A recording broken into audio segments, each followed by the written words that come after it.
Marie-Josée Fulu-Massaka, députée provinciale honoraire de la circonscription électorale de Madimba et ancienne vice-présidente de l'Assemblée provinciale du Bas-Congo, un parcours professionnel et politique très élogié. Après ses études secondaires au lycée de Sœurs de Notre-Dame de Kisantu, où elle a obtenu son diplôme d'État, Fulu-Massaka Marie-Josée s'envola pour la France, précisément à Paris où elle a poursuivi ses études universitaires et obtiendra son diplôme de licence en psychologie technique à l'université de Paris 7. Après avoir regagné le Congo, son pays natal, elle sera engagée à la Banque de Kinshasa, à l'époque Nouvelle Banque de Kinshasa, où elle a évolué pendant 25 ans. À la fermeture de la banque en 1997, Marie-Josée Fulu-Massaka va rejoindre le mouvement associatif, où elle évoluait déjà pendant qu'elle était encore à la banque comme syndicaliste. Elle intègre finalement l'association de développement communautaire Mokili Mwinda Anjili, une association qui totalise aujourd'hui 35 ans d'existence. Appelée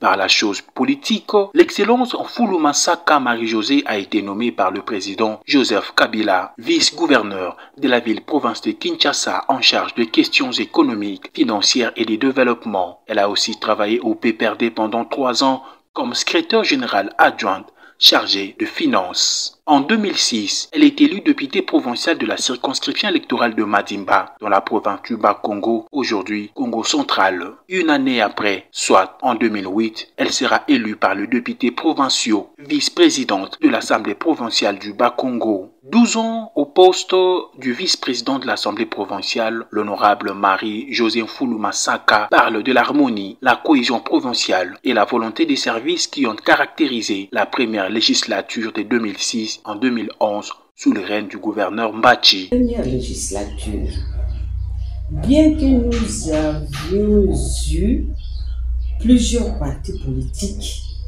on avait au sein de l'Assemblée, on peut dire, 2 camps, le camp de la majorité et le camp de l'opposition.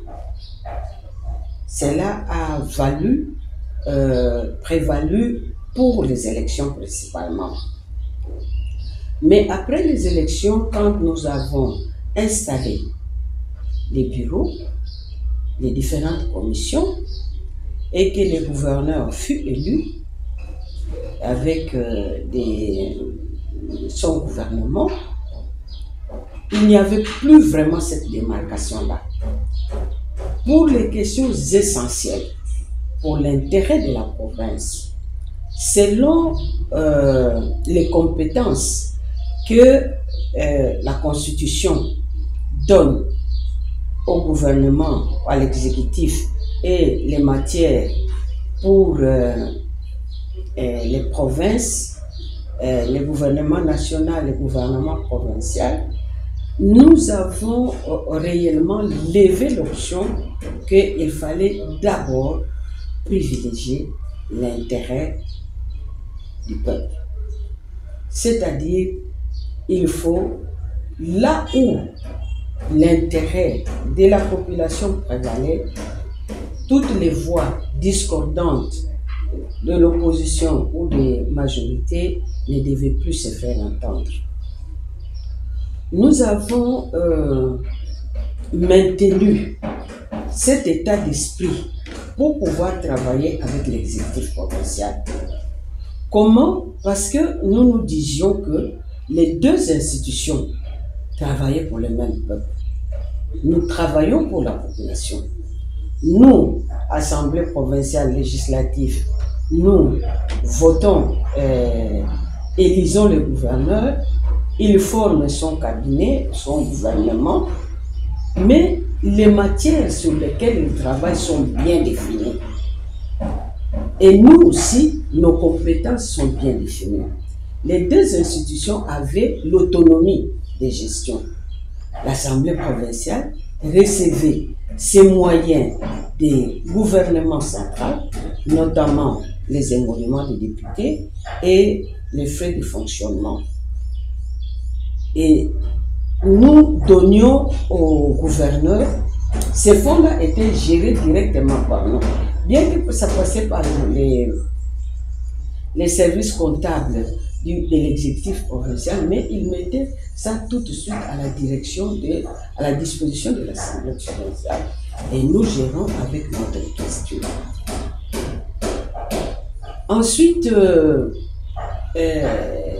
qu'est-ce que nous faisions aussi? À chaque fois qu'il y avait un intérêt particulier pour interroger un membre du gouvernement, les gouverneurs ne s'y opposaient pas. Ils accédaient à la question orale ou à la question écrite qu'on envoyait au ministre provincial. Et les ministres venaient à l'Assemblée pour répondre. Dans tout cela, on cherchait quoi? Améliorer le travail de l'exécutif. Nous avons, chaque année, on votait les budgets. Les budgets, on ne les votait pas comme ça.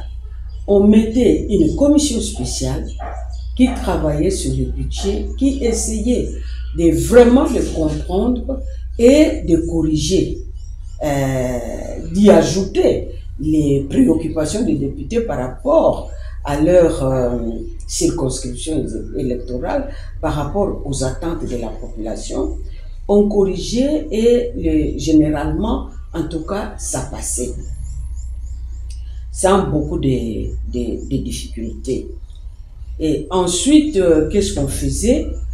Parce qu'à l'époque, comme j'ai dit qu'on privilégiait toujours l'intérêt de la population, eh bien, qu'est-ce qu'on faisait? À chaque fois qu'il y avait des questions qui fâchaient, comme d'habitude, souvent les questions qui fâchent, ce sont des questions d'argent. Donc, on informait les gouverneurs. Les gouverneurs faisaient une réunion avec le bureau de l'Assemblée et ensuite on faisait ce qu'on appelait les réunions interinstitutionnelles. Les réunions interinstitutionnelles, c'est toute l'équipe gouvernementale et toute l'Assemblée provinciale. Et à notre époque, ces réunions se sont passées à Matadi, à Boma, à Mbalangungu, à Inkisi. Donc nous allions ensemble avec tout le monde, les deux institutions, et on disait, on parlait, parce que souvent c'est l'Assemblée qui avait des griefs contre les gouvernements. On les exposait, on débattait en dehors de Matadi pour que nous ne soyons pas sous pression, et ça passait. Donc, en résumé, on avait créé un climat d'harmonie. Un climat d'harmonie parce que nous travaillons, ça c'est très important, les deux institutions travaillaient pour le même peuple. Et les deux institutions devaient harmoniser. Bien que nous, on conférait le pouvoir au gouvernement pour pouvoir travailler, et nous étions en droit de contrôler ce qu'il faisait, mais on contrôlait dans le sens de pouvoir contrôler pour améliorer, pas pour chercher des problèmes aux ministres ni aux gouverneurs. Très reconnaissante des compétences ainsi que les capacités du gouverneur Mbadou, l'ancienne vice-présidente de l'Assemblée provinciale explique les circonstances ou les raisons de la fermeture de cet organe délibérant. Il y a eu l'élection du gouverneur Mbadou. Je pourrais dire que d'abord ce qui n'a pas marché, principalement, c'est la non-tenue des réunions interinstitutionnelles. On n'en a tenu aucune. On faisait valoir cela, on a expliqué à son Excellence, Monsieur le Gouverneur, que c'était quand même une méthode de travail qui avait porté ses fruits. Bon. L'autre chose, c'est la perspective des élections de 2015. Mais en 2015, il n'y a pas eu d'élection. Et puis, les élections de 2018. Je crois, à mon humble avis, que ce qui n'a pas marché, c'est le fait que, entre les gouverneurs et beaucoup de députés, les violons ne se sont pas accordés. Alors, qu'est-ce qui s'est passé? c'est que le gouverneur aussi a voulu, à un moment donné, comme il avait dit qu'il irait pour contrôler et pour inaugurer, tant qu'il ne réalisait rien dans les territoires, il ne voulait pas faire de tournée. Et il s'était coïncidé aussi avec son état de santé. À un moment donné, il est allé vivre à Boma pendant longtemps. C'était un peu pour se soustraire de la pression de Matadi, mais c'était occasionné par son état de santé. Beaucoup de gens ne le savaient pas, on les critiquait pour cela. Mais alors, maintenant, il ne se passait rien dans les territoires, nos circonscriptions électorales. Ce qui fait que la population était montée au créneau pour dire que les députés ne font rien, que les députés bouffent de l'argent, que les députés sont allés là-bas pour leurs propres intérêts et tout cela. Alors que c'était l'exécutif qui devait faire des choses et pas nous. Mais alors, maintenant, tant que le gouverneur ne faisait rien dans les territoires, donc il n'y allait pas en tournée. Et ça a créé une dissonance entre les députés et le gouverneur. Nous lui avons fait comprendre. Alors, mais pour des raisons qui étaient les siennes, hein, il a beaucoup plus investi à Boma. Dans les territoires, il a donné la charge au ministre du gouvernement issu de ces territoires pour pouvoir superviser des travaux. Quels travaux? C'était pour soit un centre de santé, soit une école. Ce sont les ministres qui devaient le faire, mais pas les députés. Mais la population ne connaît pas les ministres. La population ne connaît que les députés qu'il a élus. N'est-ce pas? Donc, il s'est fait que les députés, à un moment donné, nous avons envoyé des commissions d'enquête pour aller suivre, pour voir, mais les travaux ne se sont pas faits comme il s'est devait. Les députés se sont levés pour dire c'est la faute au gouverneur si nous sommes attaqués dans nos territoires. Non pas seulement nous sommes attaqués dans nos territoires parce qu'il ne fait pas les tournées, parce que les rétrocessions dites aux ETD n'étaient pas versées. De deux, il a dressé une liste des candidats potentiels pour les élections suivantes.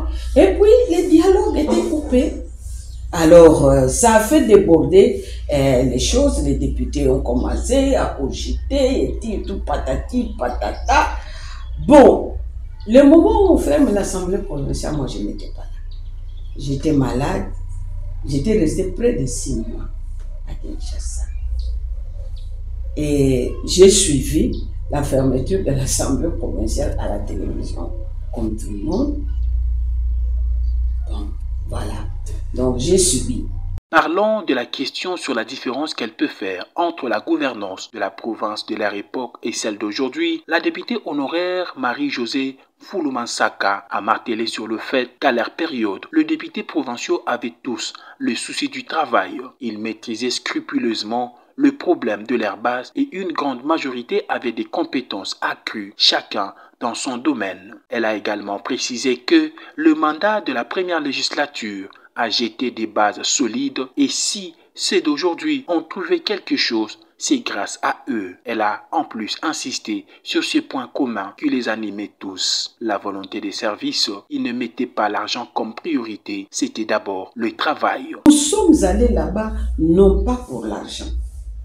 Ça vraiment je pourrais l'affirmer. Parce que nous avons fait passer des élections, des gouverneurs, des élections des sénateurs. Il n'était pas question d'aller soutirer de l'argent aux gens. C'était justement, nous allons avoir 4 sénateurs, un sénateur par district. À l'époque, il y avait encore des districts. Un sénateur par district. Et nous sommes convenus que les 3 sénateurs seraient des sénateurs de la majorité. Les 4e sièges étaient réservés à l'opposition. Et ça s'est passé comme ça. Ensuite, il y avait des candidats gouverneurs. Les 2 candidats, l'un venant de la majorité, l'autre de l'opposition. Mais les élections se sont passées un peu dans un climat de tension. Mais ce que nous avons regardé, c'était le profil des candidats. Quand on avait voté les gouverneurs Mbachi, c'était son profil qui nous a intéressés. C'est comme ça que nous avons très bien travaillé avec lui. Avec le gouverneur Mbadou, c'est la même chose. C'était le profil qui nous a intéressés. D'autres anciens collègues, l'ancien vice-gouverneur Pélo, était notre collègue. Mais nous avons évolué avec lui pendant quelques années. Mais après, on voulait quand même un esprit, quelqu'un de neuf, pour qu'il vienne diriger. En matière de compétences, le gouverneur Mbadou, c'est un homme très très compétent. Donc, cette volonté d'abord de servir le peuple, de ne pas être derrière l'argent. Je vous ai donné l'exemple. Le gouverneur Mbadou nous propose à nous députés de prendre des fonds pour aller ériger des centres de santé ou bien, mais nous avons refusé, nous avons dit non, ce n'est pas notre travail. Nous allons contrôler ce que vous allez faire. Ou sinon, nous serions juges et partis. Donc, c'est ça. Maintenant, le nombre de députés à l'Assemblée provinciale du Congo central a augmenté. On est passé de 30 à 41, je crois, maintenant. Donc, il y a quand même 11 de plus. Et moi, personnellement, je me dis qu'il y a quand même des soubassements de travail. Nous avons laissé les archives, n'est-ce pas? Nous, quand nous sommes arrivés, nous étions des locataires. On a passé d'un endroit à un autre. Nous avons déménagé au moins 3 fois avant d'arriver au siège là où se trouve l'Assemblée provinciale maintenant, que le gouverneur Mbachi avait construit. Donc, nous avons des archives. Et les services de greffe fonctionnaient en tout cas très bien. Donc, il y a une certaine documentation. Le règlement intérieur a un support. Donc, moi, je pense que nos amis, nos frères et sœurs qui sont là-bas ne partent pas de rien comme nous. Ils ont cela, nous avons travaillé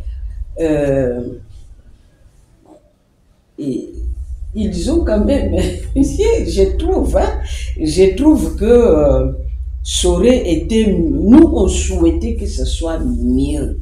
Pour clore, la vice-présidente honoraire de l'Assemblée provinciale du Bas-Congo prodigue conseil aux jeunes et aux autorités actuelles de la province. Elle a révélé que son souci était que le jeune fasse la politique et elle est aujourd'hui très contente de voir que plusieurs jeunes avec qui elle a échangé et qu'elle a donné le courage de faire la politique sont aujourd'hui de députés, de sénateurs et gouverneurs. Pour le gestionnaire, elle les a exhortés d'avoir l'amour du peuple et du travail. Pour le député provincial, elle leur a demandé de prendre des édits allant dans le sens de l'amélioration des conditions de vie de la population. Bon, moi, les conseils, j'en donne quand même aux jeunes. Je vois quand même qu'un certain nombre de jeunes gens avec qui j'ai parlé pendant un temps ont quand même accédé à la politique. Beaucoup ils sont passés, il y en a qui sont passés députés, d'autres qui sont passés sénateurs, ministres et tout cela. Parce que je disais aux jeunes qu'il faut s'intéresser à la politique.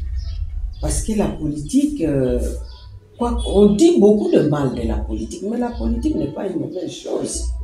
Bien au contraire, c'est la science qui vous donne la latitude de pouvoir travailler pour la communauté. Donc, il n'y a pas de mal. Quand vous sentez la vocation, allez-y. Moi, je suis allée en politique. Comme j'ai dit, j'ai commencé par le privé, ensuite le public, ensuite la société civile. Et quand j'ai regardé à la télévision des choses qui ne marchaient pas, je disais, mais ils devraient faire ça, ils auraient dû faire ça. Et puis, à un moment donné, une voix m'a dit, mais oui, tu critiques les autres, mais toi, tu ne mouilles pas les maillots. Mais j'ai mouillé les maillots et je suis allée là-bas. Et j'ai travaillé pendant ce temps-là. On ne peut pas être parfait, bien sûr, mais ce qu'il faut, c'est aimer d'abord son pays, aimer son peuple, aimer le travail que vous faites. Les députés sont parmi les gens en province qui sont les mieux payés. Parmi, je ne dis pas les seuls. Il y a des DG, il y a des DP, des gens qui sont beaucoup mieux payés que les députés. Il ne faut pas oublier que les députés sont des salariés. Ils perçoivent un salaire que l'État donne. Donc, ils ne gèrent pas de fonds. Que vous soyez président, que vous soyez questeur, vous ne gérez que l'argent qui est mis à la disposition de votre institution. Vous ne pouvez pas vous le permettre d'aller de tripoter là-dedans parce qu'il y a un budget qui est établi et ça fonctionne comme ça. Alors, si vous aimez, si vous voulez, le député, c'est celui qui va vers la population et qui connaît les difficultés de la population. Quand nous allons dans nos villages, c'est du n'importe quoi. Ce n'est pas le même village que les villages de ma naissance, c'est totalement différent. Ça a baissé, c'est enfoncé. Alors, vous portez un discours de pouvoir améliorer. Mais donnez-vous à fond. Pour cela, prenez, comme à l'Assemblée provinciale, prenez des édits pour améliorer la vie des populations. Prenez des édits pour améliorer la vie ou le travail de ceux, par exemple les fonctionnaires qui travaillent dans les provinces. Ils ne sont pas protégés. Il n'y a aucune loi qui les protège. Ils sont soumis à la bonne volonté du gouverneur. Que son parcours légendaire inspire la gente féminine, car l'émancipation de la femme est un processus dans notre pays et ça reste le cheval de bataille pour le chef de l'État, Félix Antoine Tshisekedi Tshilombo, champion de la masculinité positive.